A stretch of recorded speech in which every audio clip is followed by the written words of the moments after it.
कम में करिए इससे लाइटिंग कहाँ पे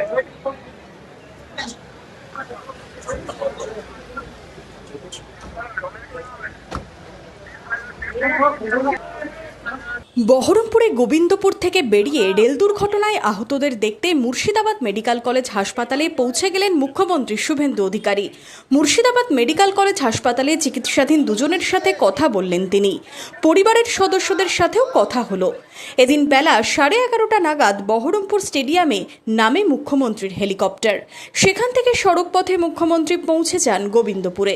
সেখানে স্বজনহারা পরিবারগুলির সাথে কথা বলেন তিনি, পাশাপাশি সরকারি আর্থিক সহায়তা তুলে দেন। এরপরই আহতদের দেখতে মুর্শিদাবাদ মেডিকেল কলেজ হাসপাতালে আসেন মুখ্যমন্ত্রী শুভেন্দু অধিকারী। এদিন গোবিন্দপুরে গিয়ে অভিযুক্ত গেটম্যানের চূড়ান্ত শাস্তির দাবিতে সরব হন মুখ্যমন্ত্রী। আপনাদের কাছে আমার এখানে বলার কিছু নেই, আমি বক্তব্য রাখার জন্য আসিনি। অত্যন্ত ব্যথাতুর হৃদয় নিয়ে আমি রাজ্যের মুখ্যমন্ত্রী, আপনাদের সকলের মুখ্যমন্ত্রী, একদম ছোট্ট ছোট্ট ফুলের মতো বাচ্চাগুলো যেভাবে এই দুর্ঘটনায় তারা শিকার হয়েছেন, সহানুভূতি জন্যই আমি এসেছি, কিন্তু কোনো দুঃখ প্রকাশের তো ভাষা আমার জানা নেই।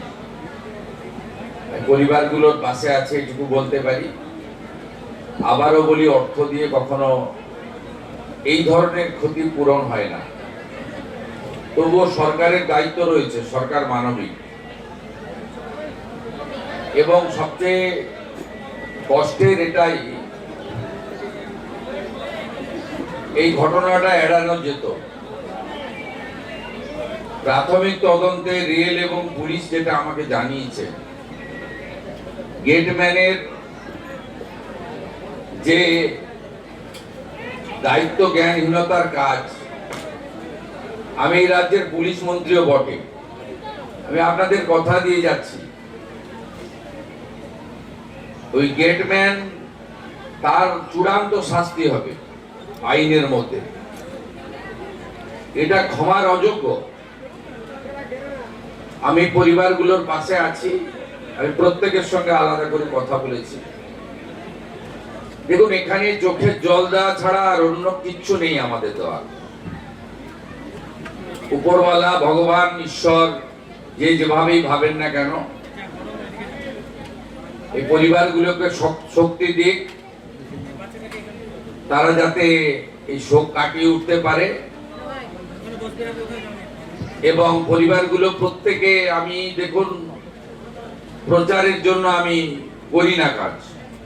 আমি যে অর্থ দিয়েছি সরকারি অর্থ, আমার অর্থ নয়। তার বাইরেও পরিবারগুলো যেগুলো যা চেয়েছে, কিছু দায়িত্ব আমি এসপিডিএম কে দিয়ে গেছি, তারা করবে। আর দুটো একটা দায়িত্ব আছে আমার, আমি সেটা করব। আপনাদের সকলকে বলবো, গ্রামবাসীদের, এই পরিবারগুলোর প্রতি লক্ষ্য নজর রাখবেন।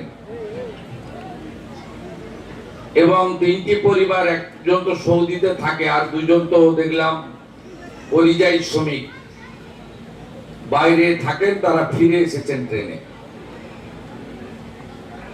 এই পরিবারগুলো যাতে কোনোভাবে একাকিত্ব ফিল না করে, আমাদের সকলের দায়িত্ব। যেমন পুলিশ প্রশাসনও লক্ষ্য রাখবে, আমিও নজর রাখবো, এই জেলা থেকে মন্ত্রী গৌরীশঙ্কর ঘোষ তিনিও নজর রাখবেন। তেমনি আপনারা সকলে এই পরিবারগুলোর প্রতি নজর রাখবেন, এটুকু আমি প্রার্থনা করি। আমরা অনেক চেষ্টা করেছি বহরমপুর মেডিকেল কলেজে আহতদেরকে সকলকে বাঁচানোর জন্য, পারিনি বাঁচাতে সবাইকে। এখনো 2জন ভর্তি আছে। আমি এখান থেকে গিয়ে সেই 2জনের সঙ্গেও দেখা করব। আমি আপনাদেরকে শুধু 3টে কথা বলে গেলাম। পরিবারগুলোর পাশে পশ্চিমবঙ্গ সরকারের ক্ষুদ্র প্রয়াস, পাশে দাঁড়ালাম। পরিবারগুলো যা চেয়েছে আমার কাছে, যেটা আমার ক্ষমতার মধ্যে, সব ক্ষমতা আমার নেই, আমি সেটা করব, 15 দিনের মধ্যে করব। তৃতীয় হচ্ছে, এই যে অপরাধী গেটম্যান, আমি পুলিশকে স্পষ্ট নির্দেশ দিয়ে যাচ্ছি, জেলে থাকাকালীন তদন্ত শেষ করতে হবে। চার্জশিট দিতে হবে এবং কাস্টডি ট্রায়াল করিয়ে যাতে ক্যাপিটাল পানিশমেন্ট হয়। পুলিশ সুপার, ডিআইজি আছেন, তারা যেমন দেখবেন, ডিএম সাহেবকেও দেখতে হবে স্পেশাল পিপি অ্যাপয়েন্ট করে, যাতে সেটা করে। আমি এই বিষয়ে স্থানীয় এমএলএ ভরত ঝাড়কে দায়িত্ব দিয়ে গেলাম। তিনি আমার সঙ্গে টাইম টু টাইম যোগাযোগ করবেন, যাতে এইরকম ফুলের মতো নিষ্পাপ,